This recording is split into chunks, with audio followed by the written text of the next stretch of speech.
Welcome to the American Railroading Podcast, brought to you by the Revolution Rail Group, live from the great state of Texas. Join us as we educate, entertain, and explore the world of American railroading. Here's your host, industry veteran, Don Walsh. Well, hey, welcome everybody to the American Railroading Podcast. I am your host, Don Walsh, President and CEO of the Revolution Rail Group. We are the anchor sponsor for the American Railroading Podcast. We provide consulting and brokering services to the railcar industry. So if you're needing any kind of consulting, whether it's merger and acquisition consulting, process flow analysis, market analysis, we can help you with that. Also, if you're looking to buy, sell, lease, or sublease rail cars, we can help you with that as well. You can reach out to us today at 844-455-3434 or info@therevolutionrailgroup.com. You can also check out our full suite of services at our website at therevolutionrailgroup.com.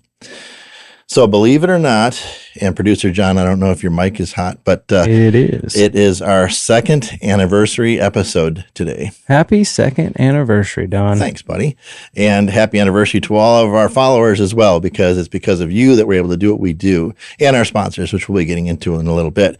But really excited about that. We're into season 3 now, which honestly, I was really, really nervous when we first got started with all this, and I wasn't sure that we'd make it past episode 2, or that I would, because I was stumbling all over myself. I have faith in you. Well, I know you did, and you were very supportive, and we got support from all over the place, including some stars, some famous people like, can I say Marcus Luttrell? Sure. Can I drop his name? Go for it. With the Team Never Quit podcast. So I ran into Marcus, and producer John produces for them as well. And I told him what I was doing with the podcast, and I was scared. And then I got really nervous on episode 2. He said, "That's great. Keep that up." I said, "What?" He said, need that. He said, "When you stop being nervous, it means you don't care anymore." I said, "Okay." And so now I'm just a little bit nervous every episode to begin with. And then once I get the intro going, I'm rolling good. But thank you, Marcus, for that boost of confidence in episode 2 and or at episode 2. And we've just been rocking and rolling ever since. So thank you to everyone that's been listening, following, and downloading. And we are all about growth and change. So we talked about that in our first episode of season 3 for 2025, where we've been and where we're going. And we talked about some different things we're going to be doing this year. So those of you that are watching on the YouTube channel, you can see that the studio is starting to change. So that's one really cool thing, right? So you're going to see a couple more changes, I think, here in the studio by our next episode. So that's going to be fun. And also, I want to congratulate producer John. So we ended up starting out with a wonderful group called Beefy Marketing. They got us off the ground with our podcast, with between our logos and actually the podcast itself, kind of walking me through how to be a podcaster. And this is their studio. So we utilize their studio in Tomball, Texas as well. So we ended up arranging with producer John to move forward, continue to utilize him in our podcast, because you guys love the quality of our episodes. You've said that, whether it's our audio or our video. And that's all thanks to producer John. I got to give him all the credit for that. So he has created his own company now called, and John, correct me if I'm wrong, Jolly Rogers Media. That's it. Okay. So he is founder and chief creative officer of Jolly Rogers Media. So we have moved our production and editing from Beefy Marketing to Jolly Rogers Media. We're still going to be working with Beefy Marketing, though, with the studio. So thank you to Beefy Marketing for all you've done for us. And also thank you to producer John, and congratulations again on moving forward with Jolly Rogers Media. Thank you. It's an exciting new endeavor here. Yeah. Well, you've done a great job, and you can continue to grow and do wonderful things. Thank you. Yeah, absolutely. So thank you to all of you that we continue to be in the top 10% of all podcasts globally, which is truly crazy and a total blessing. We've now been downloaded in 49 countries around the world, as most of you know, and on 35 different platforms, including Apple and Spotify, which are number 1, number 2. Barbados was our newest country last episode. So welcome again to our friends in Barbados. All-time U.S. downloads are number 1, Canada number 2, and Australia number 3 for all-time downloads throughout the entire podcast. But this last month, we've had Spain jump into second place now, which is amazing, because we had others. I think it might have been, was it Australia or no, Sweden, that was in second place for the longest time. But now we've got Spain that jumps into second place by a wide margin. Canada is now number 3. And Australia and Germany are tied for number 4. So hello to our friends in the UK who are quickly moving up the charts as well. The Bahamas, I love the Bahamas, so thank you. And Sweden. Please continue to download, subscribe, share, and leave us reviews. So again, I say every episode that reviews are so important to us. It really helps us get further and further out into the interwebs. So if you're on Apple, please leave us a review or anywhere that you listen to our podcast. And you can also do it on our website at AmericanRailroading.net. As far as reviews themselves, there was one that we had recently that asked a bunch of questions in the review. So let me just say that you guys can email us. If you have questions, we really can't respond to you in a review. So please email us at info@AmericanRailroading.net, and we'll be able to answer your questions that way. If you do it in a review, we can read it, but we can't respond to you. Mm-hmm. So go ahead and contact us at info@AmericanRailroading.net, and we'd be glad to reach out to you. If you like what you heard on the podcast, which we know that you have, you can buy us a cup of coffee. So you can go to our website, AmericanRailroading.net, click on the little yellow coffee cup in the bottom left-hand corner. You can buy us 1 cup, 3 cups, 5 cups, or however many cups of coffee you want. And it goes toward our endeavors on the podcast. So thank you to those of you that have and those of you that will. Again, don't forget that we have a YouTube channel as well. So you can watch our videos on our website at AmericanRailroading.net, click on the videos tab, or you can go to our YouTube channel at YouTube at American Railroading Podcast. Again, that's YouTube at American Railroading Podcast. And we've tripled now our subscribers and followers on YouTube. So it's been a total amazing adventure on YouTube, which I was never a fan of watching myself on video, but I'm getting more used to it as time goes on. It grows on you, right? I don't have a choice. Yeah. I don't, because people seem to love it. Be sure to check out our online store as well. So there's lots of great items there to choose from, including our challenge coins. And a portion of the challenge coins sales go toward our friends at Boots for Troops, who send care packages to troops overseas. They have a scholarship program for spouses of those who are currently enlisted, service dog training for our veterans, and Honor Our Heroes gift packages for veterans as well. And you can get to our store by going to AmericanRailroading.net and clicking on the store tab. We're continuing to accept podcast sponsorships as well. So again, these aren't advertisements that we're selling, they're sponsorships. And the sponsorships are just like any other sponsorship that you might do for a conference or anything like that. It really helps us toward our endeavors in the production and creation and all that of the podcast, and more in reinvesting in the podcast, which we've done, which you'll see more this year as we go to travel and do different things remotely. So it really helps us out a ton. So we've got our platinum sponsorship is coming up here soon. We've got our silver sponsorships available and gold sponsorships available. So you can reach out to us if you're interested in becoming a sponsor of the podcast at marketing@AmericanRailroading.net. Again, that's marketing@AmericanRailroading.net. And we'd be glad to send you information on the sponsorship packages that are available. And with that said, I'd like to tell you a little bit about our platinum sponsor, the Alden Company. Founded in 1904, Alden has been an industry leader, charting a steady course in the manufacturing and distribution of a wide variety of railroad safety and track repair tools and more. The Alden website boasts over 800 catalog items to choose from, with categories including track maintenance and repair, derailers and railers, signs and lights, wheel chocks and stops, rail cars and locomotives, and even truck docks.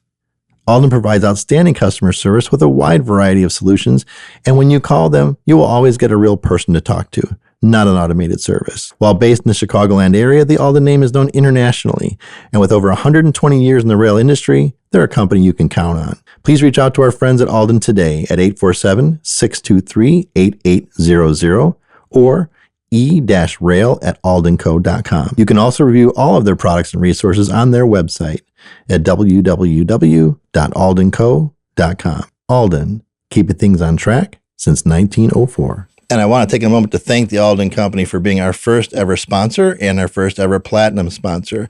And this is the 1-year anniversary for their sponsorship as well. So it's the anniversary of our podcast and the anniversary of their sponsorship. So thank you to everyone at the Alden Company for all that you've done as a sponsor of the podcast. We love you guys. We really appreciate it.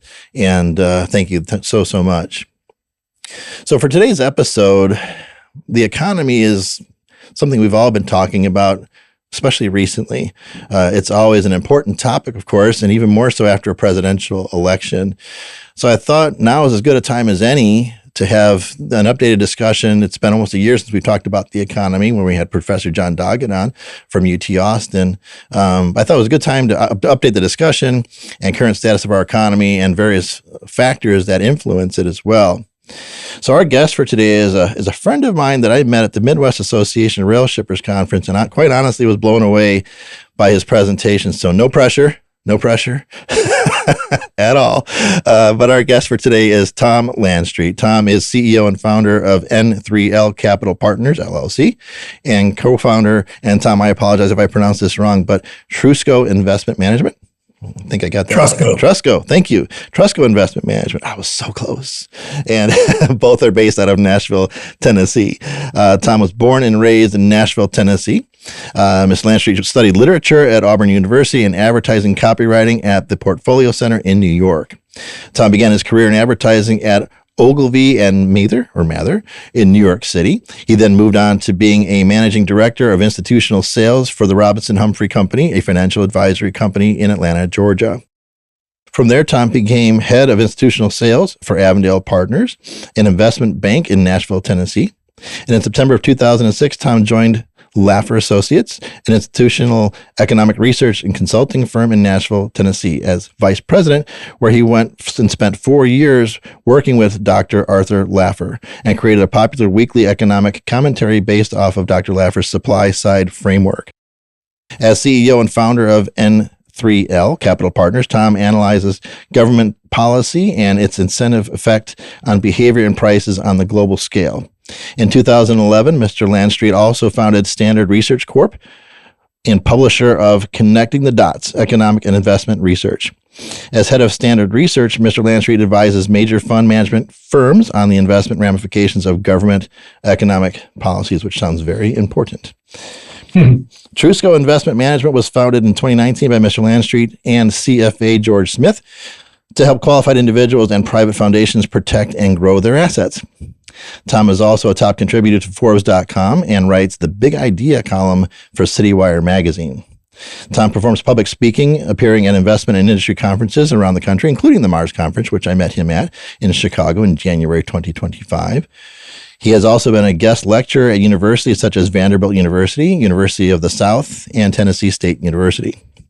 In his downtime, what little downtime he seems to have with everything going on, Tom is a percussionist, drummer, and washboard player for the band The Cameroons. And he's been known to take stage performing stand-up comedy, which would scare me to death, quite honestly. No matter how funny I think I am, I would totally freeze up there. Tom lives in Nashville, Tennessee with his wife of 35 years. Congratulations on that, 35 amazing years. And they have 3, I put in quotes, well-behaved children. And with that, Tom, I say welcome to the American Railroading Podcast. Thanks for having me. Well-behaved, right? They're well-behaved. Largely. Largely well-behaved. Very good. Well, so I'm hoping if I speak it, it will be true. That's right. You're manifesting it. Yeah. So I got to ask, how in the world did you go from studying literature at Auburn to being an economic analyst? Well, my dad were at an investment bank and wanted me to go in the business, so I did not want to go in the business. It was as simple as that. And I always thought I'd be a writer. And I was on stage a lot as a child, both as a drummer, a jazz musician, and in theater. And I was pretty good at writing. So I got a job in New York for a great ad agency and wrote ads. I was bored, honestly, with that work. And a lot of my friends were making a great deal of money on Wall Street and just having a lot more fun, it seemed. So FOMO, I just wanted to change my career. So it took me a long time because I didn't have a business degree, no master's degree. I had an English degree from a engineering school. So, it was hard, but I finally made my way in and it was the right thing for me because it's been a great career. Without a doubt. And I got to ask this too, because this just kind of made me giggle when I thought of it, but are there any similarities between stand-up comedy and being an economist? Well, yeah, I study government policies for a living. So you have to have a sense of humor to be able to tolerate the foibles and the missteps and the hubris of government. So yeah, it really did qualify me. And liberal arts education, by the way, these days, a lot of people are valuing it, even over a business degree. We hire young people, and I love a liberal arts education. Vanderbilt is a liberal arts school. So is Sewanee, the University of the South, as you mentioned, and we get a lot of our talent from there because they're taught to read and to think and to communicate efficiently. It's in our job, which is analyzing companies, analyzing government policies, it requires a great deal of reading and organizing your thoughts and just thinking out of the box. And liberal arts education, studying history, studying language, really prepares the brain for our kind of work, if that makes sense. It absolutely does. And I love visiting Nashville, where you're born and raised and currently living.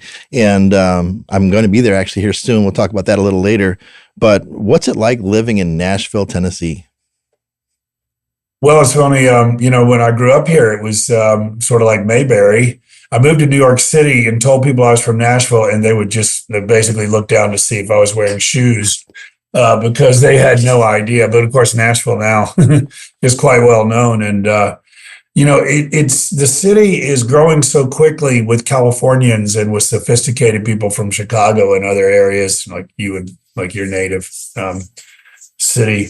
And it's, you can see the difference between the redneck underbelly of Nashville's roots and the sophisticated the newcomers. And one place you can see it is in the zoo. We've just done a massive refurbishment of our zoo. When you pay your $35, it's very expensive to enter the zoo. It looks like any other zoo, beautiful. And when you approach the first installation of animals, you can see that sign that's out in front that has the genus and the species, the Latin name and the Greek name and the habitat and how many of these animals exist on Earth. But in the Nashville Zoo, probably like no other zoo in the world, we actually have the recipe. You have the recipe. What? Speaking of recipes, I completely forgot to mention something, by the way. So, producer John, if you don't mind for just a moment, I want to point out something that we have here on this table. And I know I'm sidetracking a minute, but recipe made me hungry. Oh, yeah. No, we made it make sense. Go for it. So, because it's our anniversary, and they did this for us last year too, the Whistle Stop Cafe, which is railroad themed, oddly enough, with a name like Whistle Stop, out of Conroe, Texas, gave us some cake for our anniversary here. So I just want to throw that in there before I forget again. And it's red velvet, John, and I don't know which one you're going to want here, but red velvet. That red velvet. That's what I thought. Yeah. And Oreo cookie. So I'll take. Tom, which one? Now we're going to have to half it. Tom, which one do you want? You want the red velvet? I think that RFK has proposed to outlaw red dye, so I'm going to choose the red dye. There you go. We'll split it so it's only half as bad. There it is. That's what I'm saying. Yeah, we'll just split them thirds. Well, thank you for letting me take that break, and thank you to not Honor Cafe. That's another one that I love in Conroe, but Whistle Stop Cafe for their contribution to our anniversary. So about railroading, right? Where did you learn about the railroad industry? Being an economist, it doesn't seem like you would be very much involved with the railroad industry, but yet you are. Well, I give talks around the country to corporate events and all sorts of company functions. And I just started digging in when I did my research for the speech. I have a good friend of mine who owns two short haul railroads. And, I had lunch with him and a beer with him and learned a bit about his business and how it works. And so basically, when I do a speech, I'm a money manager. I run an investment fund. We invest money for, families, and we have a registered investment advisory, but I'm a long, short hedge fund, global macro, you could call it. And I love giving speeches because it forces me to research various industries that I would not be inclined to research. And the railroad industry was one of them. And I learned a ton and met new people, including you, and found out a lot of things that I think would benefit my analysis for my fund. So it's very symbiotic that way. I like that. I'm the same way with podcast episodes, because it gives me a chance to roll up my sleeves, dig in and learn things. And I love it. I absolutely love it. So you worked with Dr. Arthur Laffer that we mentioned earlier for several years, who is considered the father of supply side economics. And in 1999, he was noted by Time Magazine as one of the country's greatest minds, one of the century's greatest minds in the country. For those who aren't familiar with Dr. Laffer, what would you like to tell us about him, and what was it like working with him? Well, Arthur Laffer has a brilliant mind. I think he was the youngest head of the OMB, which is the Office of Management and Budget, at 29 years old. He was at the University of Chicago at the time that the great Milton Friedman was there. So he's had an academic pedigree that's been pretty impressive. The thing that Arthur can do is synthesize complex topics into such understandable language. And I've really taken a lot from that. And I try to put that into my speeches, my presentations, and my writing. And for instance, I was his right-hand man for 5 years, I traveled all over the country. I spent gobs of time with him in hotel lobbies and in restaurants and so forth. And so I had a lot of time to pick his brain, his copious brain. Oftentimes I would read about something or be conducting research, and I would run into his office and say, "Sir, I don't get this. I don't understand this." And he would say, "Tom, relax.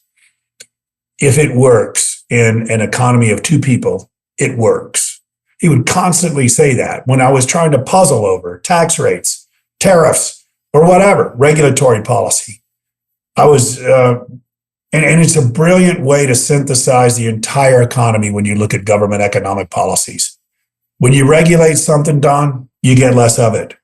When you tax something, you get less of it. About free trade versus tariffs. If you make something I need, Don, and I make something you need, we trade. It's accretive to both parties, beneficial to both parties. 1 + 1 really is 3. And there's a whole academic literature that's behind that, but you don't need to go read it. I have, because he made me. All you have to think about it is when you're contemplating a government economic policy, any policy, just think, well, does it work in an economy of two people? Does that make sense? Yeah, it absolutely does. And in fact, I did a little research, like we just talked about, for the episode today. And in your presentation as well, for the MARS conference, Midwest Association of Rail Shippers, for those that aren't familiar, you referenced Dr. Laffer's 4 grand kingdoms of macroeconomics. Right. And so the first one is monetary, which is money, banking, and interest rates. The second is fiscal, which is tax rates, subsidies, and it says stimmies, which I think means stimulus. Stimmy checks. That's what I thought. Good. I got that right. Thank God. And all spending. And then trade, which is free trade and trade wars. And God forbid, hopefully not shooting wars, but wars. And regulatory, which we just talked about, which is the requirements and restrictions.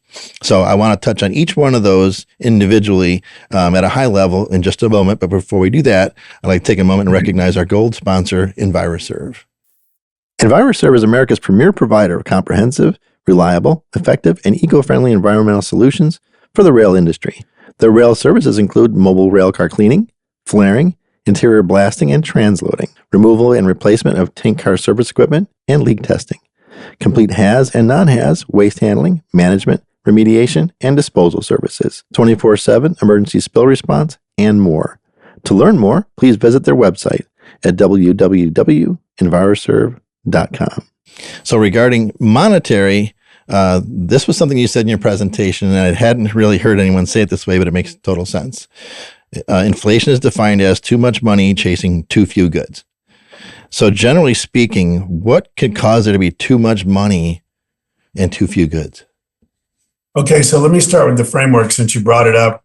Arthur Laffer's 4 grand kingdoms of macroeconomics. The reason we look at government policies for a lot of our ideas for investing is the government is the 800-pound gorilla in any economy, any city, state, country around the world. And it's more important to an investor than droughts or famines, any other macro driver.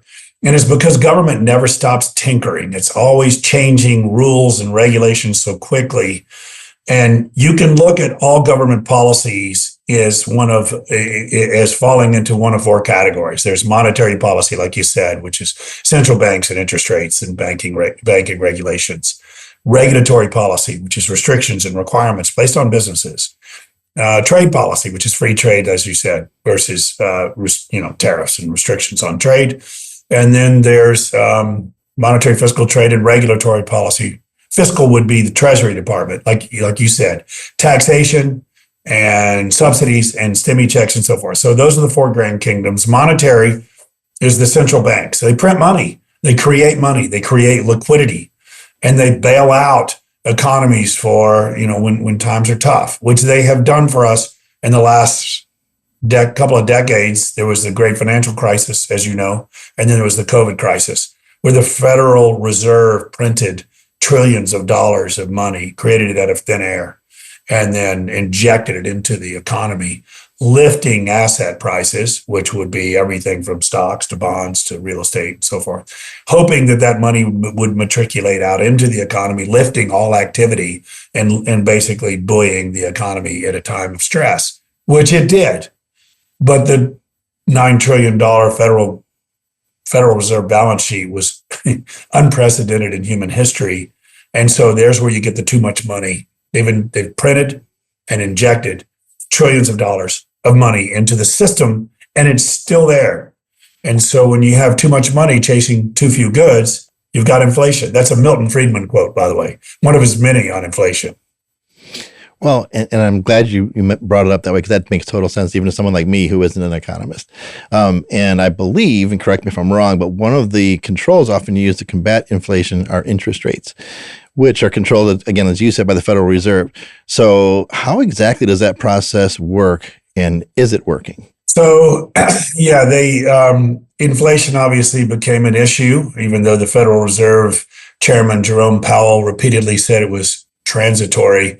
It actually hit 9%, and then it bottomed out in probably June of last year and has been inching higher ever since. So we think inflation is still an issue, a problem, if you will. And so the Federal Reserve's in charge of interest rates, and of course, when they raise interest rates, it raises the cost of money, of loans, and that's designed to restrict economic activity, slow down the economy, and bring prices down. So they toggle interest rates all the time, trying to micromanage the economy, which is really outrageous, honestly, because we have a massive economy, giant and complex. And they think that from these offices in Washington, D.C., they can use interest rates and money supply to micromanage the economy. It's almost like using your accelerator and your brake when you're driving down the road, except for, the U.S. economy is a much more complex system than your automobile. So it's a bit arrogant to think that they can use a blunt object like money supply or interest rates to fine tune the economy. And that's why they make so many policy mistakes, which they made a policy error by bailing out the world during during COVID. And then they're left with the consequences, which is too much money in the system and too much inflation. Does that make sense? It does. It absolutely does. And I know people want lower interest rates at the same time. So would it help or hurt to lower interest rates during an inflationary period? Well, it's going to help the guy that's underwater in his commercial real estate business or his loan to a commercial real estate enterprise. But, it's going to exacerbate inflation. So inflation bottomed in June of 24. It has been inching up ever since, ever so slightly. We look at CPI, which is the consumer price index, and PCE, which is the personal consumption index. And these are the metrics that the Fed looks at, and they're much higher than the 2% goal, arbitrary goal, by the way, that the Fed targets. And it's not coming back down right now. In fact, we think with the tariff talk, it's going to go up a little bit. So their idea, there are a lot of people that really need interest rates to come down, including the Treasury Department under new Treasury Secretary Scott Bessent, who's an immensely capable man. If I would tell your listeners, if you want to know what's going on in the government, you want to know what their plans are, I would listen to Scott Bessent. Trump's going to be all over the place, with all due respect to him. But Scott Bessent is the adult in the room. He needs interest rates to come down because the federal government is spending about $1.5 trillion per year just paying the interest on their outlandish $36 trillion in total debt outstanding. It's a mammoth problem. And so they really need interest rates to come down. However, if they were to be too aggressive in cutting rates, they would exacerbate inflation. So I think the Federal Reserve is really in a tight spot, if that makes sense. It does, because that was my thought, was if they reduce interest rates, going to put more cash into the marketplace, which is going to make the same problem worse, potentially. Yeah. So although economics is not a political thing in nature specifically, politics can certainly have its impact on the economy. And you referred to it earlier as government being the 800-pound gorilla in the economy. But you also said in the presentation that you did at Mars that investors who know how to connect the dots between the policies and stock prices stand to make impressive returns. Can you just kind of walk our audience through what that means? Well, first, the disclaimer that you and I talked about, a lot of what we look at is policy. So there are political ramifications. When I speak to audiences, I tell them, we're talking about policy, so it's political, but it's not partisan. And I can assure the audience that neither party has a monopoly on bad ideas. And you and I chuckled over that, but it's absolutely true. I'm an equal opportunity critic. A lot of my presentation deals with Richard Nixon's mistakes during the 1970s, which, by the way, he set off a trade war and sent prices through the roof and set off this stagflationary decade that I'm afraid we may be doomed to repeat. What was your question again?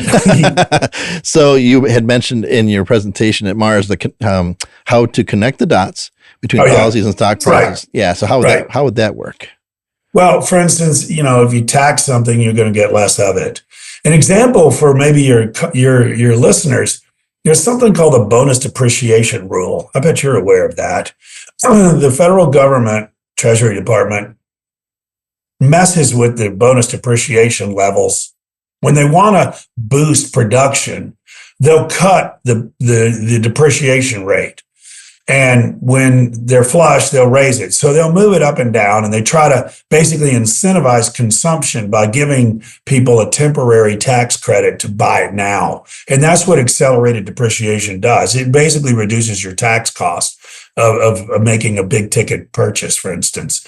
And so there's an example where if they cut the depreciation rate from 75% to 25% or to zero, what I can guarantee you is that buyers of big ticket items, companies, corporations, farmers, industrial corporations will go ahead and buy things in advance of their need for those things. Under Obama, the depreciation rate, they cut the bonus depreciation rate to zero for 1 year and 1 year only. And it was like 2011. And what we saw was so much economic activity, restricted, by the way, to one area, which was industrial equipment. Farmers bought combines and tractors. These are $1 million, pieces of equipment. Corporations bought fixtures and hospitals bought equipment and so forth in advance of their need. They forward bought it. And it was impressive how much it boosted GDP during that period of time. Well, as an investor, we bought Caterpillar, John Deere, Cummins Engine, Case New Holland. These are makers of combines and tractors and so forth, knowing that big agriculture was going to be buying these farm implements to take advantage of the depreciation rules, the aggressive depreciation rules.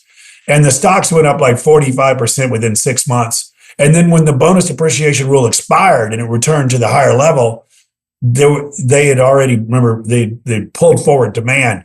There was no buying for the next year, and the stocks went right back down 45%. They looked like a tent. I mean, literally, they shot up, and when it expired, they literally just collapsed. So that's an example of where we found an opportunity to make money on human behavior. It's just logical that they would take advantage of that. Does that make sense? It does. And even the rail car industry went through something like that during COVID, where if you scrapped cars early because you were trying to get them off your books, there was a tax incentive to do that. And if you were to purchase a new car at the back end of that scrapping process, you got a tax incentive for that as well. So they were trying to encourage kind of both, which was really, I thought, pretty interesting at the time. So getting into fiscal now. So we went from monetary now to fiscal. One of the things that surprised me from your presentation at Mars, and it still kind of surprises me, is you talked about government spending is added to the GDP. And with our national debt skyrocketing, as you mentioned earlier, most on both sides of the political spectrum agree that the government spending can and should be reduced. My question is, and I'm asking if you could explain this to our audience and to me, is what is GDP, first of all, because I don't know that everybody knows what that is. And then with the efforts being made by the current administration to reduce spending, which we all think is a good idea, what potentially could that do to our GDP? What would the GDP look like without government spending included? Well, GDP is gross domestic product, obviously, and a lot of these definitions come from Washington, and they evolve over time, by the way. They really do. Just like the bonus depreciation rolls up and down and up and down, they're always tinkering with these definitions. They tinker with CPI. We talked about consumer price index. It always changes. And the definition of GDP changes as well. One giant component of GDP is government spending. It's about 35% of GDP. So when you read that gross domestic product grew 1.5% is probably the current rate. Maybe 2% was what they would say last year. When it grew 2%, beating expectations, and everybody gets excited and the stock market goes up. 35% of that is government spending. So Don, if you were president and I was your counselor and you wanted to get reelected and you wanted to boost GDP, the incentive is to spend more. Deficit spending, obviously, because there's no other spending than deficit spending now that once you're underwater. So the incentive for politicians is to spend more than they have. And that's exactly what they've done. So yeah, I would argue that government spending detracts from private production. Why? Well, it taxes you, right? 2, it supplants private enterprise by providing services that the private sector would provide. So it almost, takes the place of private production. So 1, you've got a tax. 2, it supplants private production, and it does more damage than good, often, if not always. So when 35% of GDP is government spending, it's just a false metric, and it gives a false impression. So the Biden administration, again, with all due respect to them, for some reason or another, increased government spending so dramatically. It was, in fact, the annual deficit was more than it was during World War II when we were fighting 2 wars on 2 continents, and we weren't fighting a war. Over the last 2 years, the deficit was a total of almost $5 trillion. They spent $5 trillion more than they brought in tax receipts. And that money, of course, becomes it's debt. They pumped it out into the economy. It increased GDP, right? Because 35% of GDP is government spending. So it boosted GDP dramatically. And it also boosted the stock market. As you know, the stock market over the last 2 years was up, probably about 43%, both the 2 years together. That's 100% related to government spending. If you took a big syringe, Don, and you pulled that spending out of 24 and 23, the economy would be probably in a recession and the stock market would not have gone up. So they have basically, I would say, just inflated assets, inflated the economy. And the question is what happens next? Yeah. And I'm going to be asking you that in just a minute. So we'll get to that. We mentioned subsidies and stimulus earlier, but we saw a lot of that once upon a time, not too long ago. So do subsidies and stimulus help or hurt the economy and inflation in the long run? And can you give us some examples? Well, stimulus. So there was stimmy checks. So of the many trillions of dollars that the government spent, I talked about the Federal Reserve. They increased the balance sheet of the Federal Reserve by about $4 trillion. They printed money. They take that money and they buy treasury bonds from money center banks.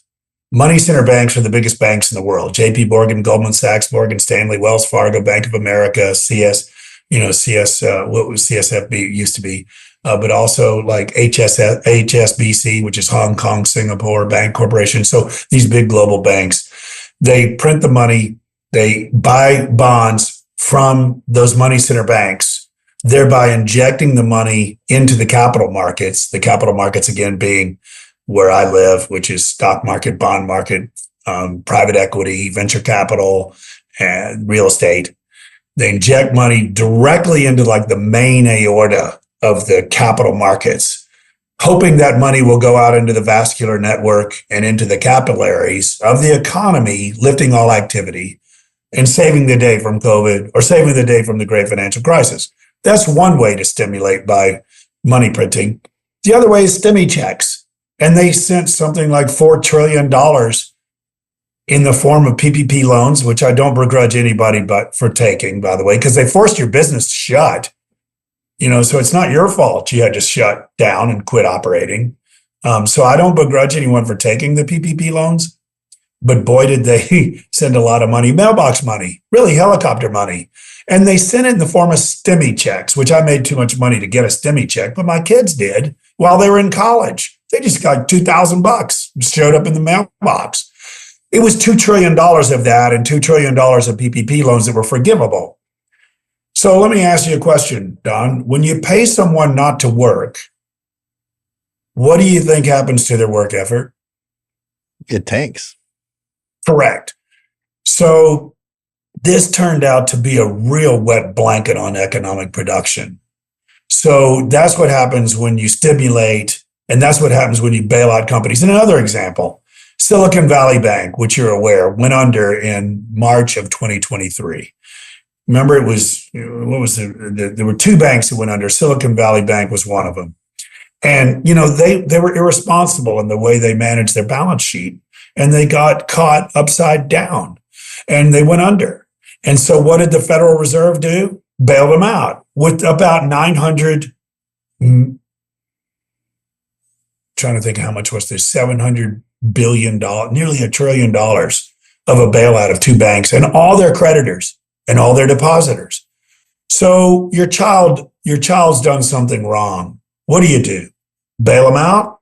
Bail them out again? Bail them out again? That's what the environment is with the bailout culture that we have today. There's really no risk to bad behavior by Wall Street banks and other participants. Even during the great financial crisis, they bailed out Bear Stearns. They bailed out depositors and creditors. They bailed out the entire world. So if you never feel the pain of a mistake, how are you ever going to self-correct? So we've created this world where we are all dependent on government largesse. If it's Wall Street through the bailouts, or if it's Main Street through paying people not to work. When you pay a young person's student loans, they've gone to Columbia University, they've gotten a degree in something nebulous like social justice, something that doesn't have a tangible value in the real world, and then you pay their debts. I'll ask you again, what's the incentive for them to go to work? Much lower. So these are some of the brightest kids in the country. And I would say that, graduating from college with $60,000 in debt is a huge incentive to go to work and produce. So all of this spending has a dead weight, not only in the fact that we have $36 trillion of debt outstanding, not only in the fact that in the first 5 months of the fiscal year, our deficit was $840 billion. That's fresh debt that has to be financed through treasury bond auctions, that is issuing more debt. That's like, Don, if you've maxed out your line of credit on your home, you've maxed out your Visa card, your American Express card, and your bar bill, and you haven't told your wife, and you try to get a payday loan to pay the interest on all the other debt. I mean, it's really outrageous. You would never run your fiscal situation like that, and yet that's where our government has left us. So what does stimulus do? In my opinion, it rewards bad behavior, Silicon Valley Bank, et cetera, and it pays people not to work. In fact, there's something like 27% of adults are on some form of social welfare assistance. We're paying them not to work. And don't be surprised when wages go up, and they have, and it's a big part of inflation. And we need to let all these immigrants in without vetting them to make up for the fact that we've taken millions of Americans off the grid. We've made them unproductive. It's really the most twisted mix of policy in the world. So my job is not easy analyzing all this because there's so many investor ramifications. But I'll tell you, inflation's not gone away because of all of it. If that answers your question. It does. And something we don't talk about enough is labor participation rate, which you've just kind of alluded to. When we look at the unemployment numbers dropping, it's also partially influenced by the lower labor participation rate, which most people don't know about. And then the debt, which you've mentioned earlier, our national debt continues to climb, as you said, and we're currently at $36 trillion. The interest on our debt is a staggering $1.5 trillion or $2.3 billion per day in 2024, which is just mind blowing. You just talked about the 27 or so percent of working age adults that are on federal assistance, but 49% of all American children are receiving some sort of federal assistance. And on top of all that, we've got the highest credit card debt in the history of our country. So it's all kind of combining together. I'm not trying to depress anybody by giving these numbers out there. It's just, that's one thing about economics that I do like is the numbers are the numbers. The data is the data. And that's kind of where we're at right now. So, well, I'll tell you though, as far as that credit card debt, I think it is an often used statistic that maybe sounds worse than it is. Household balance sheets are in pretty good shape because housing prices have risen so much. And a lot of families and individuals like myself, maybe you included, refinanced when interest rates were so low. And so we took advantage of that. And, I've got a 30-year mortgage because I'm risk averse and 3.25, and I've almost paid it off. And my house is probably, because I'm in high growth Nashville, Tennessee, is like worth 3 times what I paid for it. So I'm fine. So household balance sheets are in good shape. By the way, corporate balance sheets are also in a good shape, Don, because they did the same thing. They termed out their loans when interest rates were zero, because they were there for a long time, which I would argue was bad policy. There's one entity that did not do that. You know who it is? the government? Correct.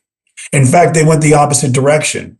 Rather than lengthening their loan terms, rearranging them, paying down their line of credit and negotiating a different longer term debt, they went short term. In fact, they've shortened the term structure of that $36 trillion to under 5 years.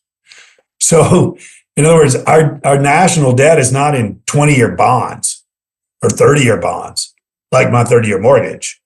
It's literally under 5 years. That means that it has to be refinanced within the next 5 years. So not only do they have to issue treasury bonds to finance the huge deficit, they've got to issue treasury bonds because they've got this much debt maturing. In fact, by like September, which is the fiscal year for the U.S. federal government, by September, they've got to refinance something like $10 trillion of debt.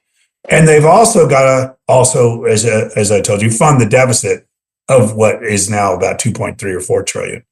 It's stunning numbers, hard to even comprehend. I don't know how they're going to get out of it without doing one thing, and I bet you can guess what it is. No, I was going to ask you actually. Printing money. They're going to have to, my guess is there's a chance, I don't know what the odds are, but it's not small, that the Federal Reserve will be called upon again to create money out of thin air and buy the treasury debt, because there won't be enough buyers to finance the $10 trillion in refinancing on top of the $2.4 trillion in deficit financing that is required.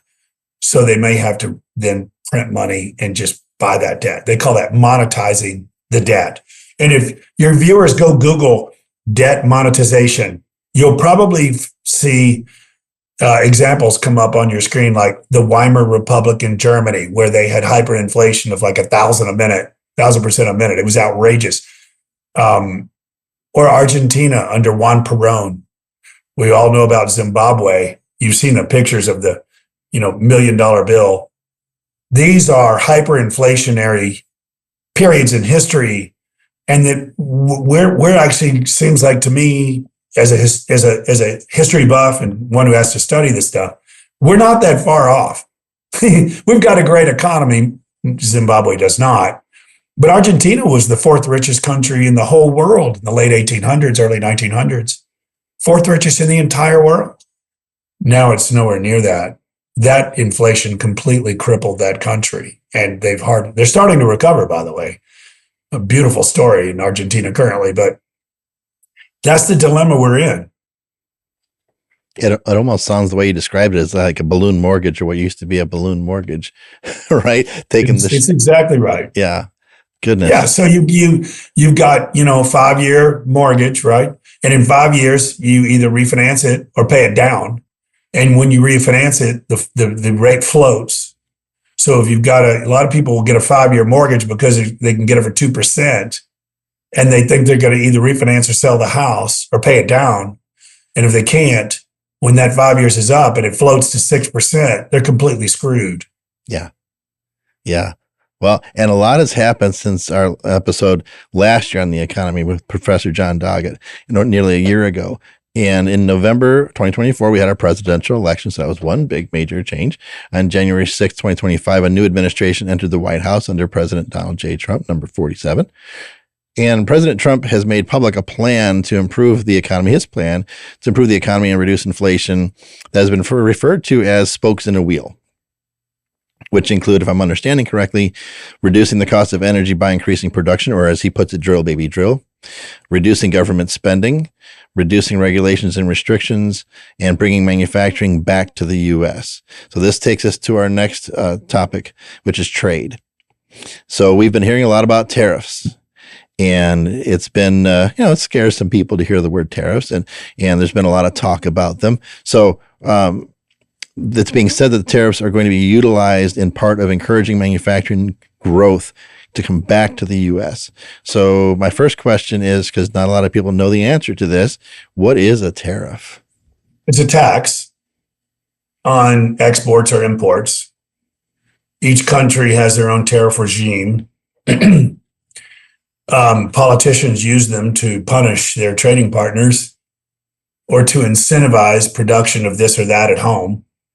And they tinker with them constantly. Speaking of the 800-pound gorilla, tariffs are one of the most utilized of policies of all of them. And by the way, I think trade war should be an oxymoron. Like, again, if you make something I need and I make something you need, we should trade. It's accretive to both parties. We both benefit. The free trade relationship with China, as controversial as it is, was going to go down in history as something quite glorious. We basically bought everything they made, everything. They made better and better products over time, from McDonald's toys to these computers that we're using. So they became more sophisticated in the products they created. The quality improved dramatically. The cost went down and down and down over time. And they sold them. It was a one-way trade from the port of Shanghai or Shenzhen to the port of Los Angeles or Long Beach and to Walmart or Amazon.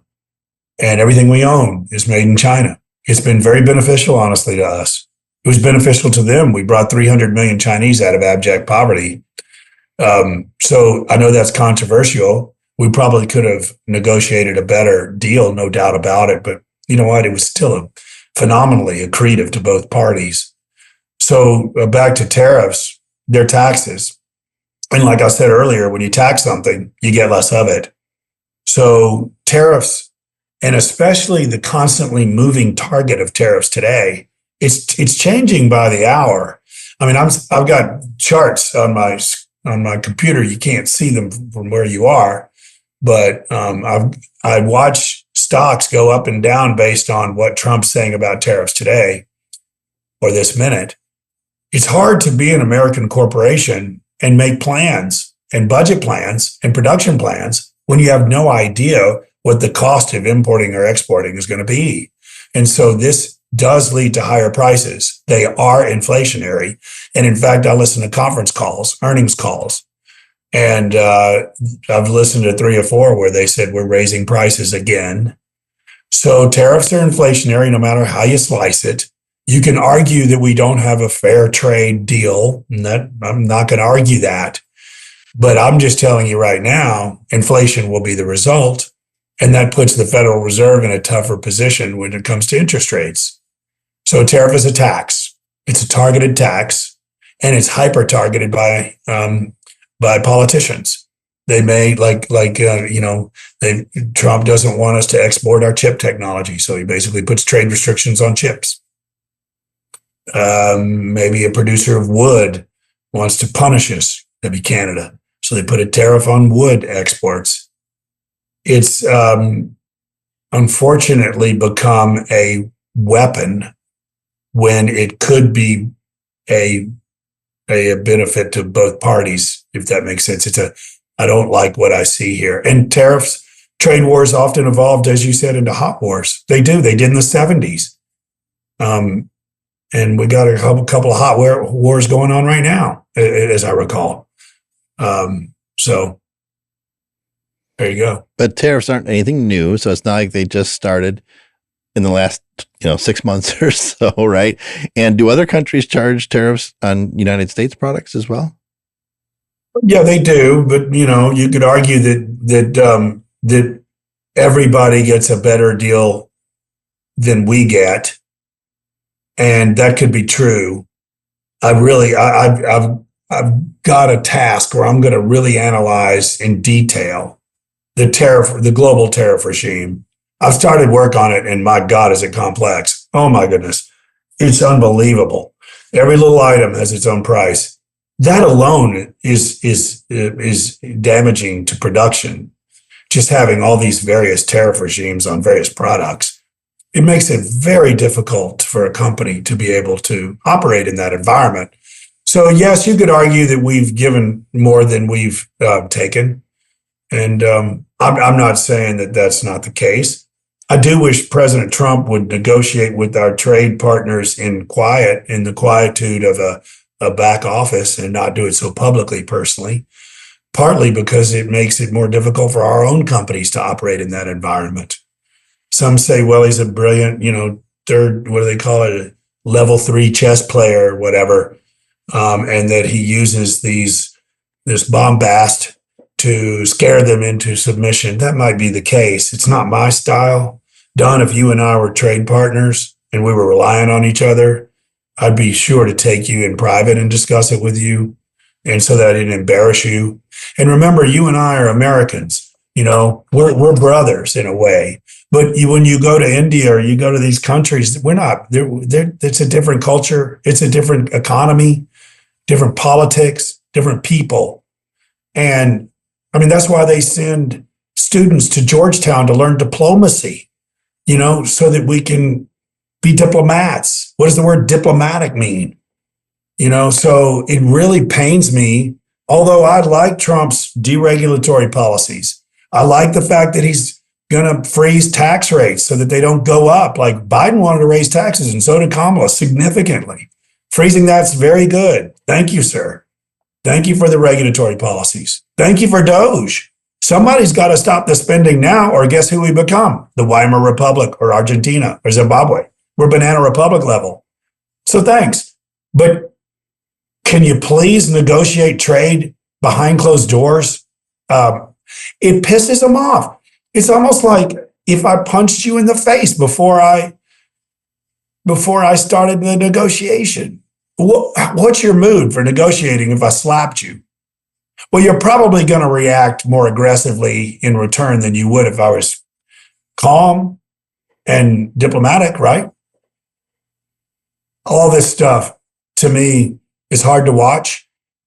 And it all leads to one thing: higher prices. And you mentioned regulatory, and that's one of the other aspects of that wheel as well. Having regulations can be a good thing, I think, in some cases. Like in my industry, I think it's important because for safety reasons to have some regulation in there, right? But they can also be seen as constricting or restrictive. So are there regulations that could be removed or adjusted that would allow for greater economic growth? Well, yes. We all have to drive on one side of the road. Right. I believe in laws, and but there were something when Trump won in 2016, the Federal Registry had 94,000 pages. I think I had this in the presentation at the Mid-America Rail Shippers Association meeting. 94,000 pages to the Federal Registry. These are regulations. And he cut it to 65,000 pages, which is, he reduced them by 1/3. So there's a point where, regulations and restrictions and requirements are overboard. and that's where we stand. I mean, they regulate everything that moves, wiggles, and crawls currently. And every state's regulations are totally different than the other state's regulations. I ask people, why is Tennessee one of the fastest growing states in the country? Well, we have zero income tax. That's one reason. And our regulatory apparatus is much more pro-business. So companies are leaving California, Illinois, New York in droves to go to Texas, Florida, Tennessee, North Carolina, Georgia, which has less onerous regulations. And by the way, a regulation, Don, is like a tax. If you tax something, you get less of it. You regulate something, you get less of it. Now, all within reason. Like I said, you have to have rules to have safety. yeah, absolutely. But now onto some potentially good news, I'm hoping. And that's about the markets. So although markets fluctuate, and they've certainly been fluctuating the last few weeks, especially since the presidential election, which is normal, surely there's good news out there. Please tell me there's good news out there in the markets. And what markets are you seeing that are the most positive in signs of growth potential? So have I been that negative? No, but I felt like I was with my questions. Well, I mean, what I'm doing is telling the truth, and I really feel compelled to tell audiences that this is not a time to. This is a time to stay aware, because you just look at the data and you look at history, and I'll leave it to your audience to do their own work, and you're going to come away with the same feeling that I have, which is yikes. So look, we've got a deregulator who just got elected. We've got Doge, and they're exposing outrageous fraud in the government. We all know it's there. How could it not be with $36 trillion in debt? How could it not be with a 2.3 or $4 trillion budget deficit? How could it not be with 80,000 people in the Department of Treasury? How could it not be with 55,000 people working for the Department of Transportation? And then so that's very good. Thank you for that. So that's positive. I think they've got their work cut out for them, though, with this debt situation and trying to reduce it, because most of it is on autopilot. It's Social Security, Medicare, and Medicaid. And Medicare, Social Security is indexed to inflation. So it went up significantly last year and the year before. And so those benefits, and more people are retiring than entering the workforce. So that's kind of like, yikes, a balloon payment out there. What's good? What do I like?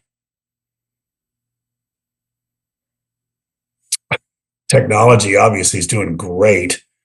I don't know what's going to be the end of artificial intelligence, but the developments in software, cloud solutions, and I think AI is going to have a big effect, positive effect in helping companies save money, cost savings. I don't know how some of these hyperscalers, they call them, Google, Meta, who are spending hundreds of billions of dollars on deploying AI data centers. I don't know how they're going to make money on it, honestly. I don't see the revenue opportunity, but I certainly see the cost savings opportunity. And I am positive on some things going on in South America. Can I talk about that? Sure. Argentina is this country that used to be the fourth richest in the entire world. It went through, about 100 years of in the wilderness, 6 military coups, hyperinflation, wild socialism. They just basically killed a very vibrant economy. 48 million, largely, productive people. They have children. They go to church. These people are good people, mostly Catholic. They work hard. They're well educated, and yet they've been living in this hell on earth from bad government. And they've got a reformer there by the name of Javier Milei, Milei. I would recommend your listeners, for real fun, Google him and find some of his speeches to the World Economic Forum or to other venues. This man is amazing. He's a PhD economist also. And he is probably the most forthright, the most well-spoken defender of capitalism, free markets, and individual liberty of anyone on earth. You could say Trump's a defender, but he can't complete a sentence. This guy can. I mean, he's just absolutely a riot to listen to him. And guess what? He's turning around Argentina. And if you look at the stock market, Argentina stock market, there's an ETF, ARGT. I'm not recommending you buy anything here. Just look at the chart. It was up like 100% last year as his reforms take hold. What are his reforms? Exactly what Donald Trump's are.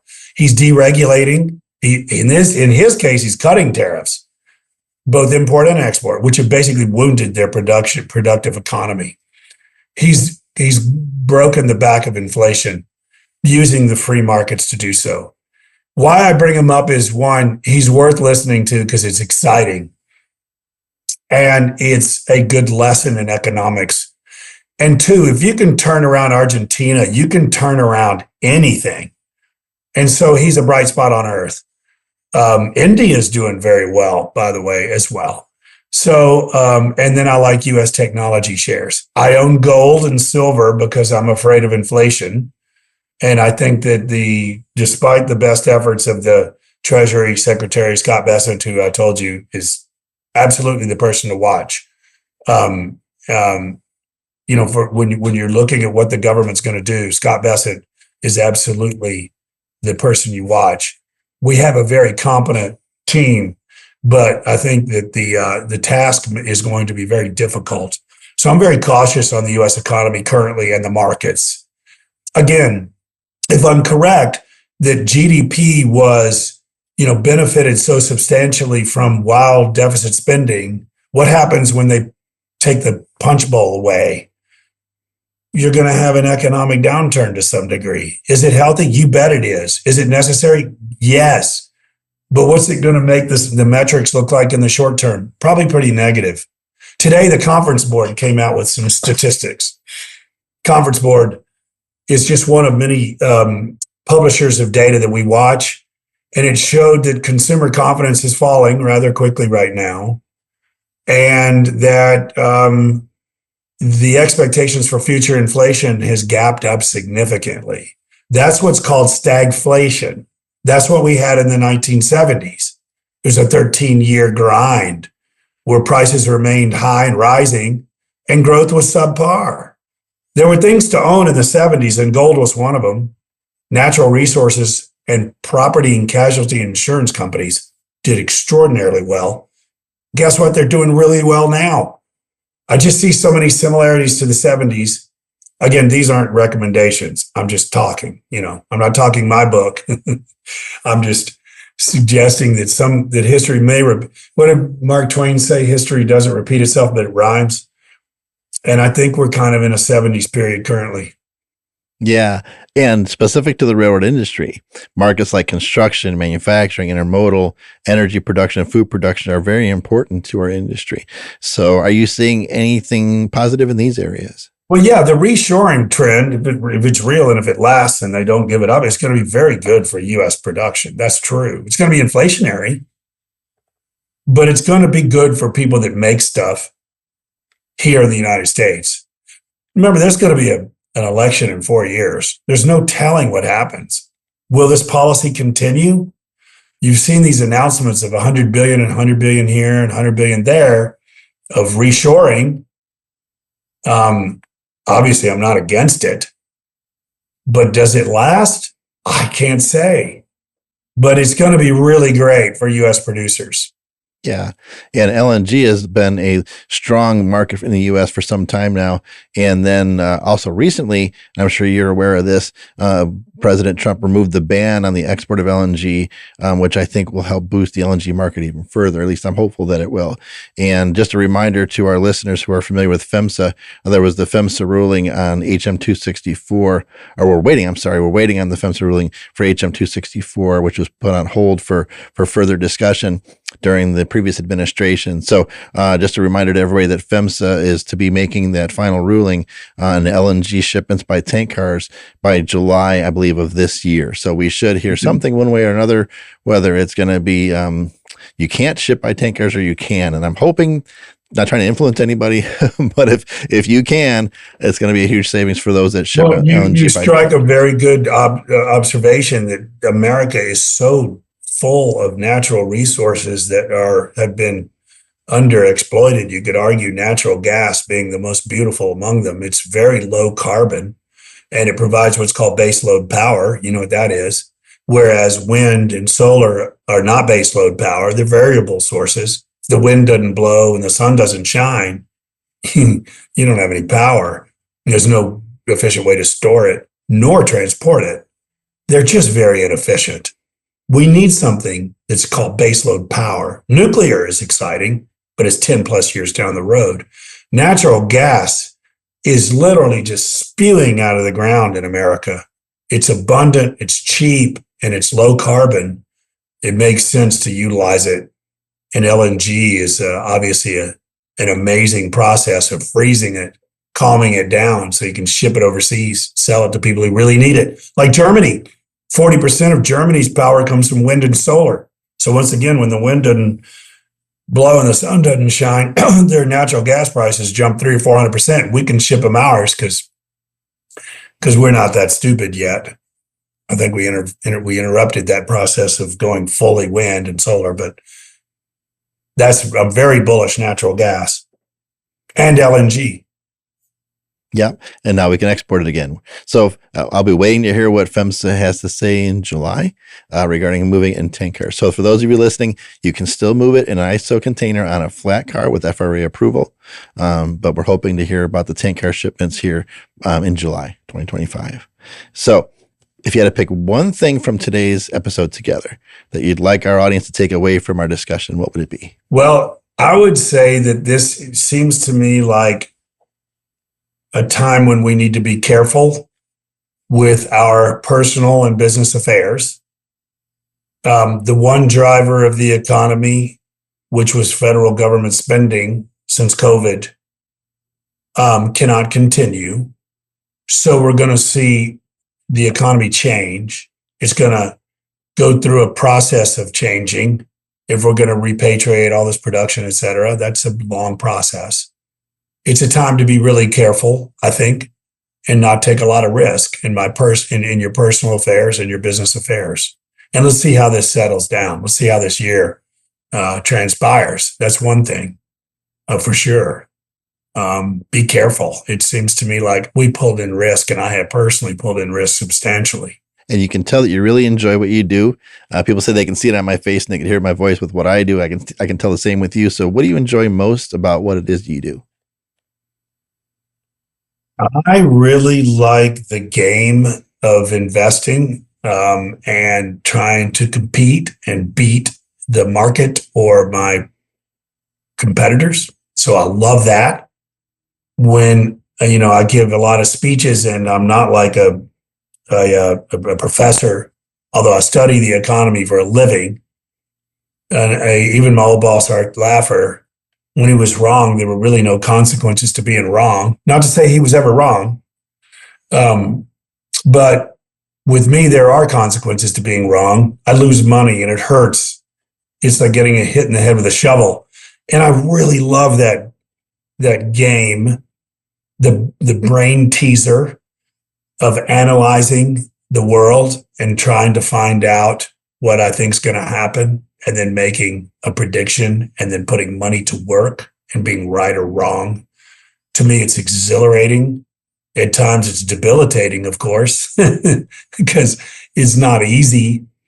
But honestly, it's getting easier because if it works in an economy of two people, it works. And if it doesn't work in an economy of two people, there's something wrong with it.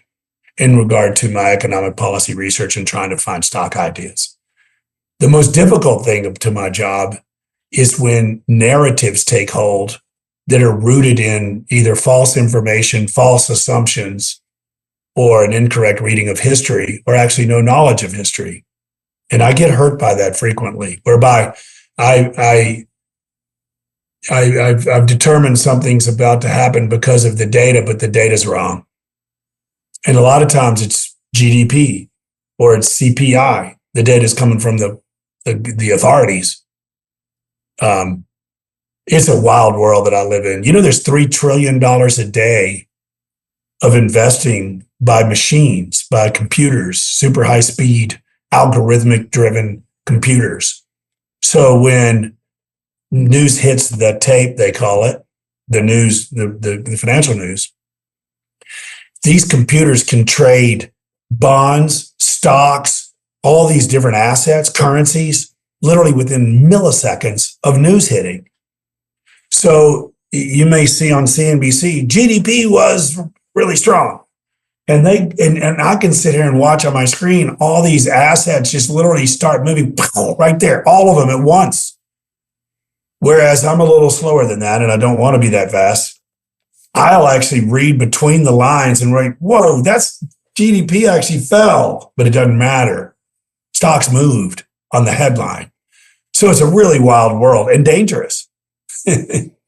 Well, believe it or not, we're nearing the end of our episode together already. It's been an hour and it just went so darn fast. But do you have any upcoming events you'd like to tell our audience about that you'll be at? Well, I give a lot of presentations to corporate events, so they're all private. I can't really say that there's going to be some, public event that I'll be at, but they can certainly reach out to me with questions. And just to make sure, I manage money, so I'm heavily regulated, and I'm not giving investment advice. I have to say that, and none of what I said should be construed as investment advice. I'm just talking with my friends about different ideas and how the world works, and I love doing that. So, there you go. And we appreciate that, and so thank you. What else would you like to share with our audience before we go? Keep your head up. We do have this president is really trying hard to turn the ship from one that was destined to hit the iceberg, and that was the debt-laden U.S. government. And so have patience with Doge because it may cause a hiccup in the economy, but it's absolutely got to happen for the well-being of the culture, the economy, and our children, and the future. So, though we're going through a transition, and I've said now's not a time to take a lot of risk, it's got to happen. It's almost like going to rehab. I've never been there, but I can imagine. I don't want to go, but it's necessary. And the first month of rehab is the worst. It's totally painful. And so I think the economy and the U.S. economy kind of needs rehab.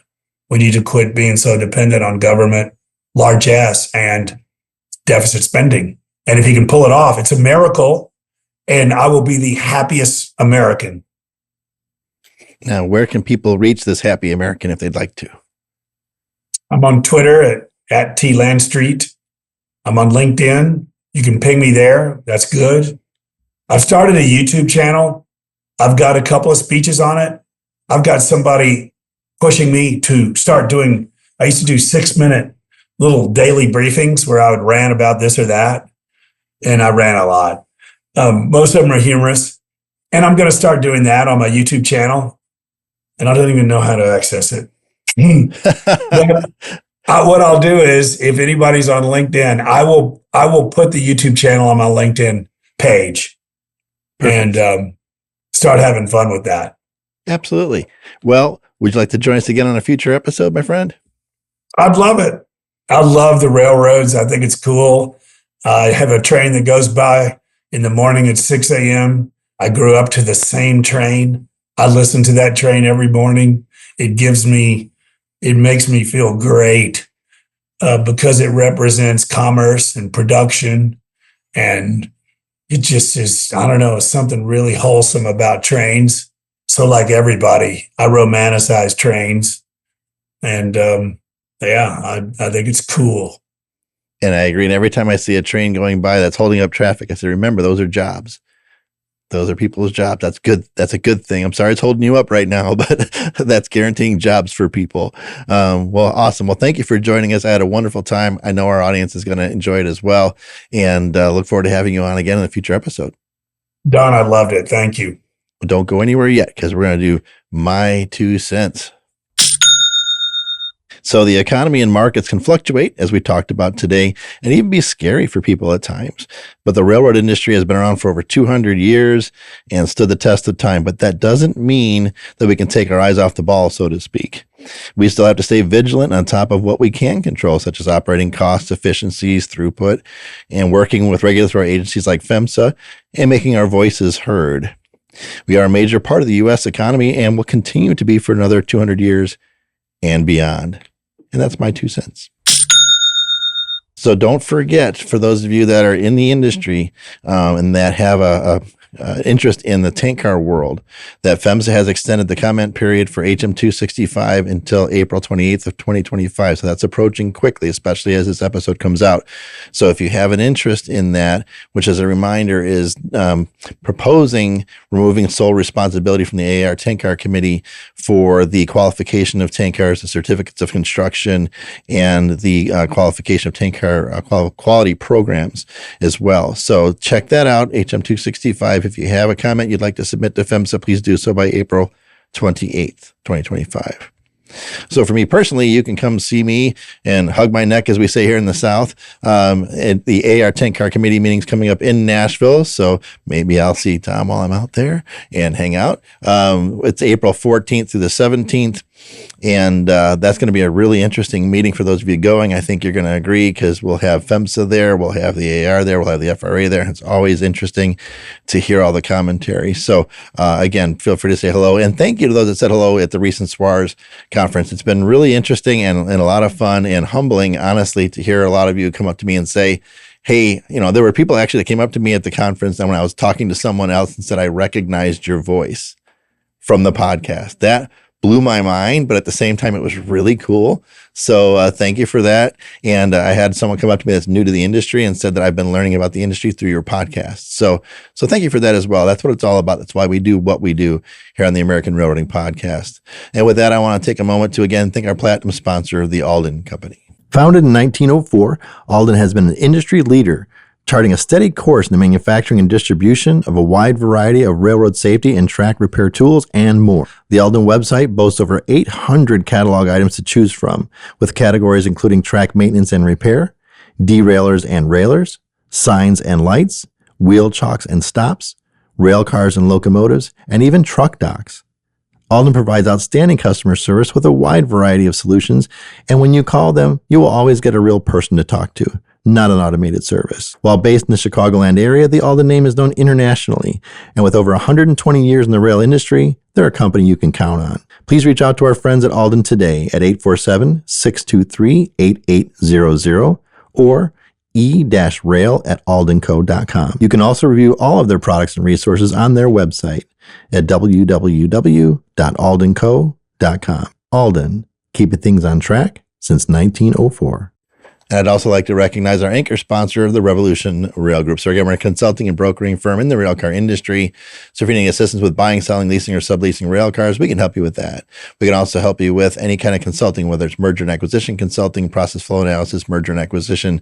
We can help you with that as well. You can reach out to us today at 844-455-3434 or info@therevolutionrailgroup.com. You can also check out our full suite of services on our website at therevolutionrailgroup.com. So again, producer John, happy anniversary, buddy. Happy anniversary, Don. We're now in season 3, celebrating 2 years of the podcast. That's again, thanks to all of you that are listening, downloading, sharing. Please continue to do that. Leave us a 5-star review. Because of viewers like you. That's exactly, Yes, we did talk about that back in the day with PBS, right? Yeah. That's right. Yeah. We are the window to the railroad world. That's it. That's right. So God bless. Make it a great day, and we'll see you next time. Thanks for joining us on the American Railroading Podcast. If you've enjoyed what you've heard, please subscribe to the show on your favorite podcast app. And if you have a topic you'd like us to cover on a future episode or want to support or sponsor the show, please visit our website at AmericanRailroading.net.